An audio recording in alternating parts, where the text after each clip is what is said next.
आगे बात करते हैं देवबंद की और देखते हैं देवबंद से जुड़े जो इम्पोर्टेंट फैक्ट्स हैं उनके बारे में। राइट, तो सबसे पहले देखते हैं स्थित कहाँ है। तो देखिए यहाँ पर है ये उत्तर प्रदेश का सहारनपुर जिला। तो सहारनपुर जिले में है देवबंद। राइट, याद रहेगा आपको कि सहारनपुर जिले में है देवबंद। चलिए देखते हैं सहारनपुर के पास कौन कौन से ज़िले हैं, कौन कौन से ज़िलों के साथ में अपनी बाउंड्री शेयर करता है। तो एक तो है मुजफ्फरनगर और एक और ज़िला है यहाँ पर जिसका नाम है शामली। राइट, तो ये भी आपको याद रखना है। चलिए अब बात करते हैं देवबंद से जुड़े हुए जो इंपॉर्टेंट फैक्ट्स हैं उनके बारे में। फैक्ट नंबर 1 तो यही है कि ये सहारनपुर ज़िले में स्थित है। राइट, देखिए और मैं कुछ बातें बताऊँ आपको देवबंद के बारे में। देखिए देवबंद में एक धार्मिक दुर्गा का मंदिर है। राइट, और इसी मंदिर के पास में है एक देवी कुंड। राइट, जिसको देखने के लिए लोग जाते हैं और यहाँ पर हर साल एक मेला भी भरता है। चलिए अब देखिए फैक्ट नंबर 2 की बात करते हैं। ये काफ़ी इम्पोर्टेंट है। देवबंद में एक अरबी भाषा से संबंधित एक संस्थान है। राइट, जिसका नाम है दारुल उलूम। राइट, तो आपको याद रखना है क्या है ये, अरबी भाषा से संबंधित एक संस्थान है जिसका नाम है दारुल उलूम। इस फोटो में आप देख सकते हैं इसको। तो आपको पूछ लिया जाए कि दारुल उलूम कहाँ पर है, तो देवबंद में है। राइट, चलिए आगे चलते हैं। आगे बात करते हैं सोरो या सूकर क्षेत्र की। राइट, तो देखिए इसका भी एक धार्मिक महत्व है। तो देखते हैं इससे जुड़े हुए जो इंपॉर्टेंट फैक्ट्स हैं उनके बारे में। सबसे पहले बात करते हैं इसकी लोकेशन की। तो देखते हैं कहाँ पर स्थित है ये। तो देखें यहाँ पर है ये उत्तर प्रदेश का कासगंज जिला। राइट, तो कासगंज जिले में है आपका सोरो या सूकर क्षेत्र। याद रहेगा आपको कि सोरो या सूकर क्षेत्र कहाँ पर है, उत्तर प्रदेश के कासगंज जिले में है। राइट, चलिए अब बात करते हैं कासगंज के आसपास वाले जिलों की। राइट, तो देखें कासगंज बदायूं के साथ में अपनी बाउंड्री शेयर करता है। राइट, इधर करता है यहाँ पर फरुखाबाद के साथ में, नीचे है यहाँ पर एटा जिला। राइट, फिर है देखिए यहाँ पर हाथरस और अलीगढ़, इनके साथ में अपनी बाउंड्री शेयर करता है कासगंज। तो आपको याद रखना है। चलिए अब बात करते हैं जो इम्पोर्टेंट फैक्ट्स जुड़े हुए हैं सोरो या सूकर क्षेत्र से उनके बारे में। फैक्ट नंबर 1 तो यही है जो कि आपको याद रखना है कि ये क्षेत्र जो है ये बेसिकली कासगंज जिले में है। चलिए अब कुछ और बातें मैं आपको बताऊं। देखिए ऐसा कहा जाता है कि पुराणों के अनुसार कि जो विश्व निर्माण की प्रक्रिया है वो सोरो या सूकर क्षेत्र से ही आरंभ हुई है। क्या कहा मैंने कि विश्व निर्माण की प्रक्रिया सोरो या सूकर क्षेत्र से ही प्रारंभ होती है, ऐसा पुराणों के अनुसार कहा जाता है। राइट, जैसे हमने बात की थी बिठूर की और वहाँ पर हमने बात की थी ब्रह्मवर्त घाट की। तो ब्रह्मवर्त घाट में एक मंदिर था बिठूर में, तो जो मंदिर था उसको ब्रह्मांड का केंद्र माना गया है। ठीक है, तो आप यहाँ पर याद रख सकते हैं सोरो या सूकर क्षेत्र के बारे में कि पुराणों के अनुसार इसको माना गया है कि यहीं से विश्व निर्माण की प्रक्रिया शुरू हुई थी। राइट, देखिए आगे बात करते हैं कुछ और सोरो या सूकर क्षेत्र के बारे में। यहाँ पर एक प्राचीन मंदिर है जिसमें श्री बाहरा भगवान, क्या कहा मैंने आपको, बाहरा भगवान की एक विशाल प्रतिमा है। राइट, देखिए बात करते हैं यहाँ पर कुछ प्रमुख दर्शनीय स्थलों की। फैक्ट नंबर 2 की। तो देखें इनमें शामिल है आपका श्री योगेश्वर मंदिर। राइट, श्री सीताराम मंदिर, श्री बटुकेश्वर नाथ मंदिर और एक इलाहाबाद जैसा यहाँ पर अक्षयवट भी है। देखिए जब हमने इलाहाबाद के बारे में बात की थी तो वहाँ पर देखा था कि जो संगम है, संगम के पास में वहाँ पर एक किला है और उस किले के अंदर अक्षयवट है। राइट, प्राचीन अक्षयवट। तो ऐसा ही यहाँ पर क्या है, सोरो या सूकर क्षेत्र में यहाँ पर भी इलाहाबाद के जैसा एक अक्षयवट है, तो इसको भी आप याद रख सकते हैं। और देखिए इसके बारे में ये कहा जाता है परंपराओं के अनुसार कि पृथ्वी पर गंगा को लाने के लिए जो राजा भगीरथ थे उन्होंने यहीं पर तपस्या की थी। राइट, तो ये कुछ बातें हैं सोरो या सूकर क्षेत्र के बारे में। एक बार फिर से मैं आपको बता देता हूँ जल्दी जल्दी से। देखिए फैक्ट नंबर 1 की हम लोगों ने बात की, ये कहाँ पर स्थित है, तो ये आपका कासगंज जिले में स्थित है। कि जो पुराणों के अनुसार ऐसा माना जाता है कि जो विश्व निर्माण की प्रक्रिया है वो सोरो या सूकर क्षेत्र से ही आरंभ हुई थी। राइट, यहाँ पर एक प्राचीन मंदिर है जिसके अंदर जो है 12 भगवान की मूर्त है। फिर आगे हमने बात की यहाँ पर कुछ क्या है दर्शनीय स्थल हैं जिसमें शामिल है आपका श्री योगेश्वर का मंदिर, श्री सीताराम का मंदिर, श्री बटुकेश्वर नाथ का मंदिर। राइट, और एक इलाहाबाद के जैसा यहाँ पर अक्षयवट है। राइट, कि जो राजा भगीरथ है, राजा भगीरथ ने गंगा को पृथ्वी पर लाने के लिए यहीं पर तपस्या की थी सोरो या सूकर क्षेत्र में। तो ये सारे के सारे फैक्ट्स आपको याद रखने हैं इसके बारे में। चलिए आगे चलते हैं। आगे बात करते हैं गढ़मुक्तेश्वर की। राइट, तो देखें इससे जुड़े हुए जो इंपॉर्टेंट फैक्ट्स हैं उनके बारे में। सबसे पहले बात करते हैं इसकी लोकेशन की कि स्थित कहाँ है। राइट, तो देखिए यहाँ पर है एक जिला उत्तर प्रदेश का, इस मैप पे तो नहीं दिख रहा है, तो यहाँ पर है वो हापुड़ जिला। राइट, तो देखें इस मैप में देखते हैं, यहाँ पर यह है जो रेड कलर में है, यहाँ पर यह है हापुड़। राइट, याद रखना है। तो हापुड़ जिले में है आपका गढ़मुक्तेश्वर। राइट, याद रहेगा आपको कहाँ पर है, हापुड़ जिले में है गढ़मुक्तेश्वर। राइट, चलिए बात करते हैं हापुड़ के आसपास वाले जिलों की। तो देखें हापुड़ जो है वो मेरठ के साथ में अपनी बाउंड्री शेयर करता है। राइट, अमरोहा के साथ में करता है, बुलंदशहर के करता है, गौतम बुद्ध नगर के साथ में अपनी बाउंड्री शेयर करता है, और गाजियाबाद के साथ में अपनी बाउंड्री शेयर करता है।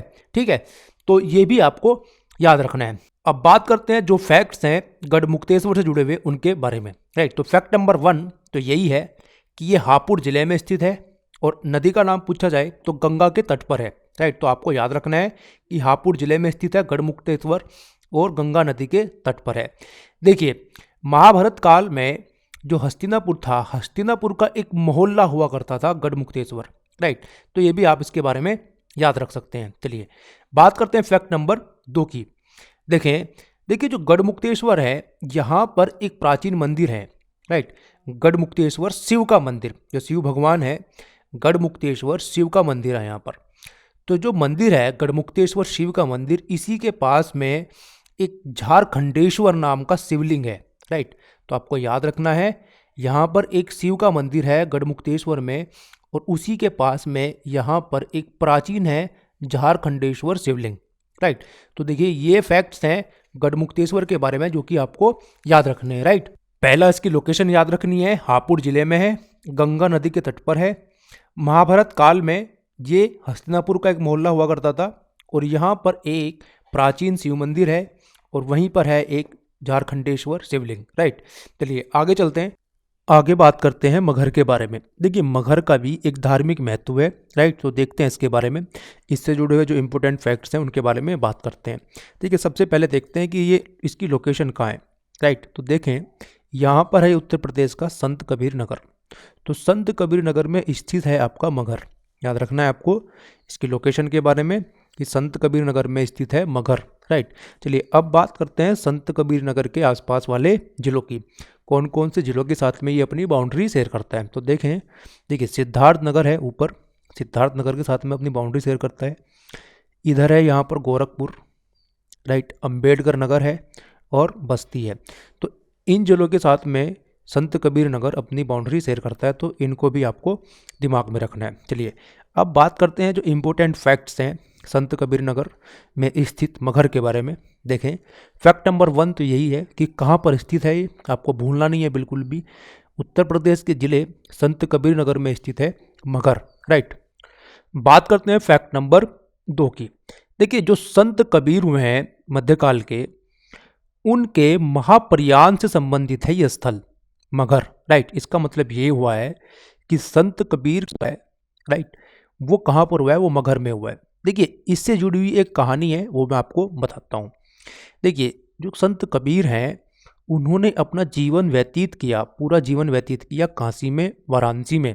राइट, लेकिन वो अपनी मृत्यु से कुछ समय पहले मगहर चले गए थे काशी छोड़कर। क्यों गए थे मैं आपको बताता हूँ। देखिए जो काशी है वो सप्त महापुरियों में से एक नगर है भारत में। अब सप्त महापुरियाँ क्या हैं, ये वो 7 नगर हैं भारत में जहाँ पर रहकर कोई इंसान मोक्ष की प्राप्ति कर सकता है। ये मोक्षदायक नगर बताए गए हैं पुराणों के अनुसार। राइट, तो आपको याद रखना है। फिर संत कबीर का कहना ये था कि जब उन्होंने आजीवन भगवान की आराधना की है तो वो काशी में क्यों मरे। राइट, अगर जो उनको स्वर्ग लेकर जाना ही है भगवान को, तो वो मगहर से लेके जाएंगे, क्योंकि ऐसा कहा जाता था कि मगहर में मरने वाला वो नर्क में जाता है। राइट, आई होप कि आपको समझ में आ गया होगा। संत कबीर का कहना ये था कि वो काशी में नहीं बल्कि मगहर में मरेंगे, जहाँ के बारे में ये परंपरा प्रचलित थी कि यहाँ पर मरने वाला, मगहर में मरने वाला नर्क में जाता है।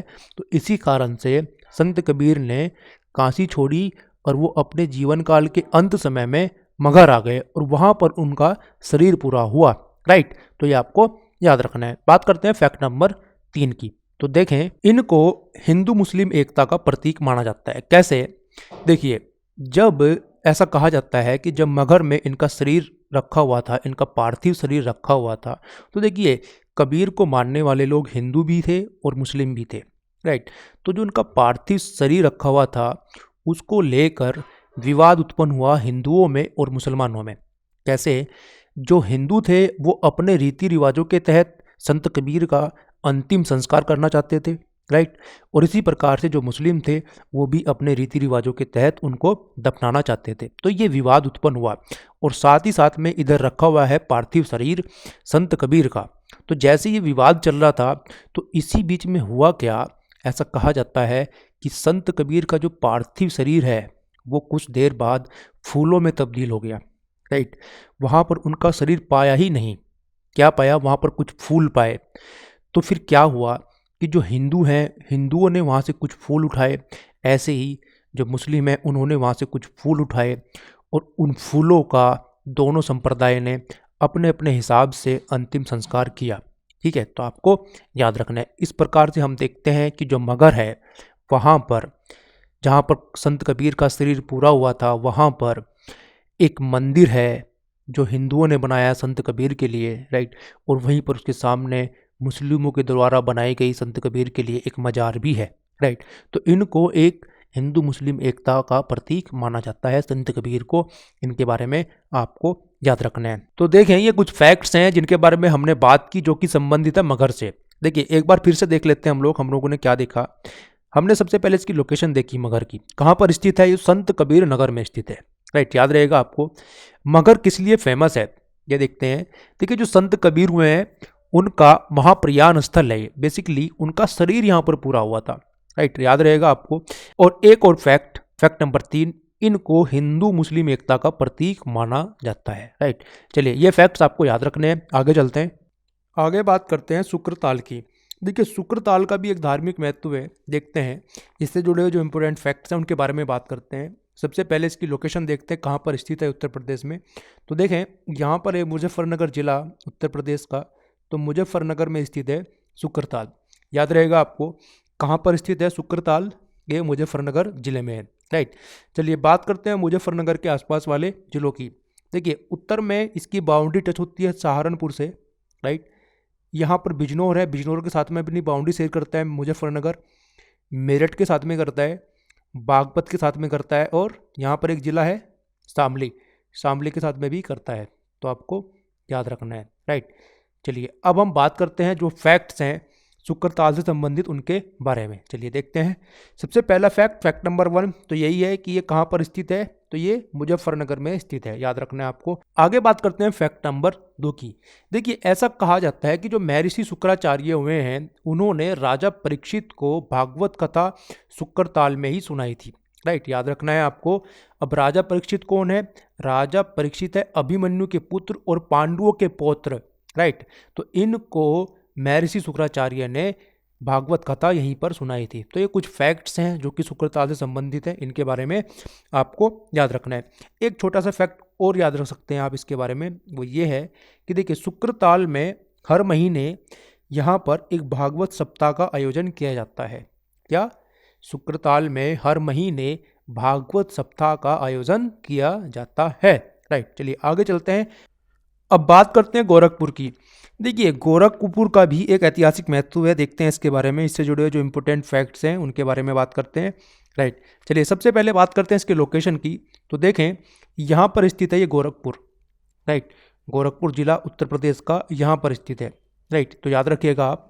चलिए अब बात करते हैं इसके आसपास वाले जिलों की। तो देखते हैं कौन कौन से जिलों के साथ में ये अपनी बाउंड्री शेयर करता है। तो देखें यहाँ पर है आपका महराजगंज जिसके साथ अपनी बाउंड्री शेयर करता है, राइट।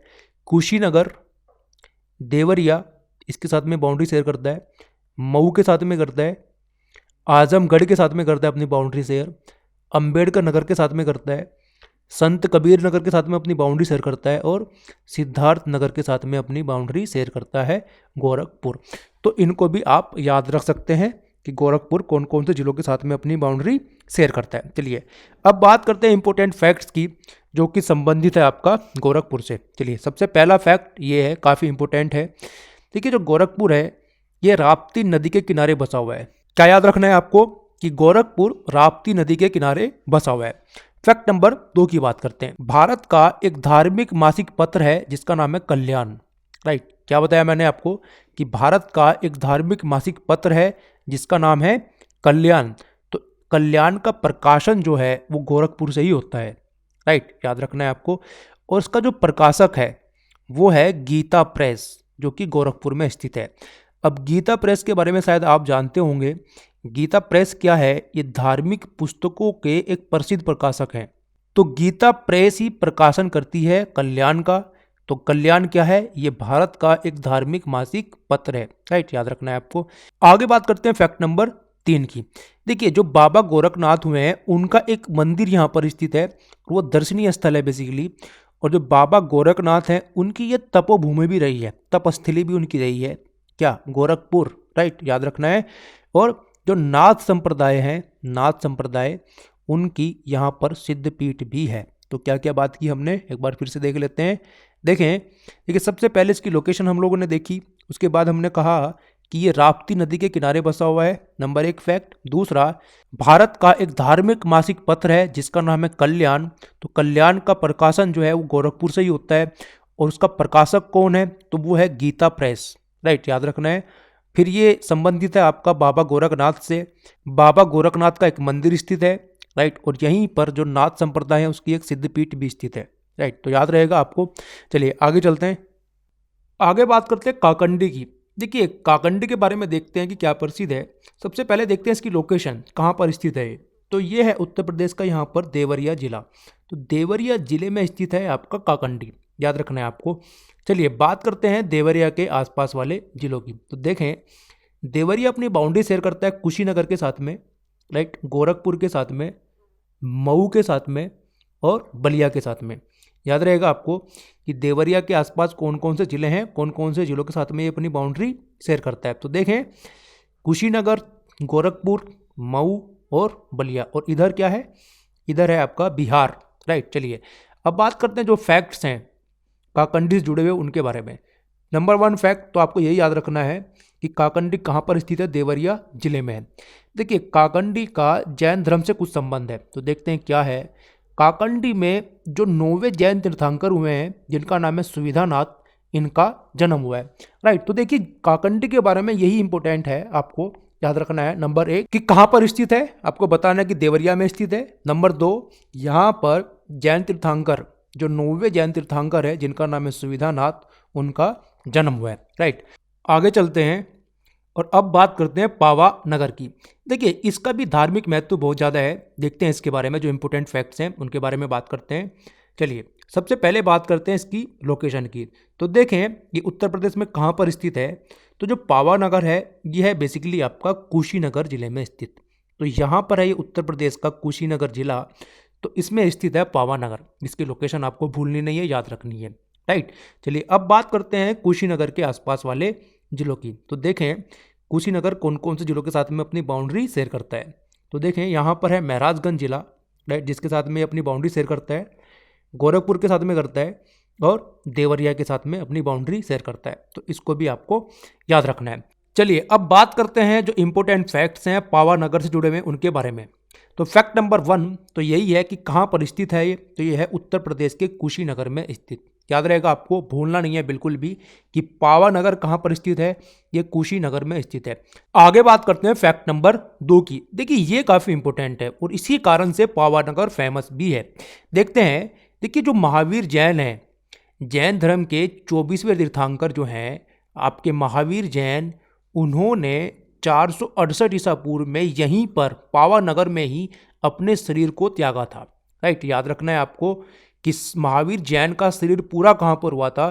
तो आपको याद रखना है पावा नगर में। राइट, चलिए यहीं पर एक और फैक्ट है, फैक्ट नंबर 3, वो ये है कि देखिए प्रत्येक वर्ष कार्तिक पूर्णिमा को यहाँ पर कहाँ पर पावा नगर में निर्वाण महोत्सव मनाया जाता है। राइट, याद रहेगा आपको।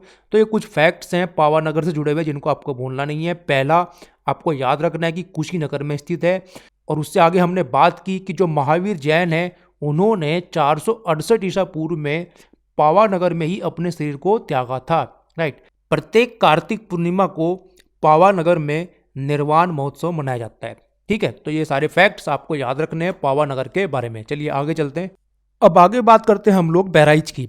तो देखते हैं बहराइच से जुड़े जो इंपॉर्टेंट फैक्ट्स हैं उनके बारे में बात करते हैं। चलिए सबसे पहले देखते हैं इसकी लोकेशन की, कहाँ पर स्थित है ये। तो यहाँ पर है ये उत्तर प्रदेश का बहराइच जिला, राइट, याद रखना है आपको बहराइच की लोकेशन। चलिए बात करते हैं इसके आसपास वाले जिलों की, राइट। तो देखिए बहराइच लखीमपुर खीरी के साथ में अपनी बाउंड्री शेयर करता है, राइट। सीतापुर के साथ में अपनी बाउंड्री शेयर करता है, बाराबंकी के साथ में करता है, गोंडा के साथ में अपनी बाउंड्री शेयर करता है और श्रावस्ती के साथ में अपनी बाउंड्री शेयर करता है। तो इनको भी आपको याद रखना है, ठीक है। तो बहराइच की लोकेशन आपको याद रखनी है। चलिए अब बात करते हैं जो इंपॉर्टेंट फैक्ट्स हैं बहराइच से जुड़े हुए उनकी। तो देखिए बहराइच में फैक्ट नंबर 1 की बात करते हैं। बहराइच में एक प्रसिद्ध मुस्लिम फ़कीर हैं जिनका नाम है सैयद सलार और मसूद गाजी, राइट। तो इनकी पवित्र दरगाह है बेसिकली यहाँ पर, सैयद सलार और मसूद गाजी, इनकी पवित्र दरगाह है आपका बहराइच में, याद रहेगा आपको। और ये जो संत हैं ये महमूद गजनवी के समय भारत आए थे, तो ये भी आपको याद रखना है कि सैयद सलार और मसूद गाजी महमूद गजनवी के साथ भारत आए थे, राइट, याद रहेगा आपको। तो देखिए बहराइच के बारे में इतना ही है जिसमें आपको याद रखनी है इसकी लोकेशन और इन संतों के नाम, सैयद सलार और मसूद गाजी, इनकी पवित्र दरगाह स्थित है बहराइच में और ये संत महमूद गजनवी के साथ भारत में आए थे, राइट। तो देखिए इस डिस्कशन में इतना ही, इससे आगे का डिस्कशन हम लोग कंटिन्यू करते हैं नेक्स्ट वीडियो में। सो बने रहिएगा साथ। Thank you.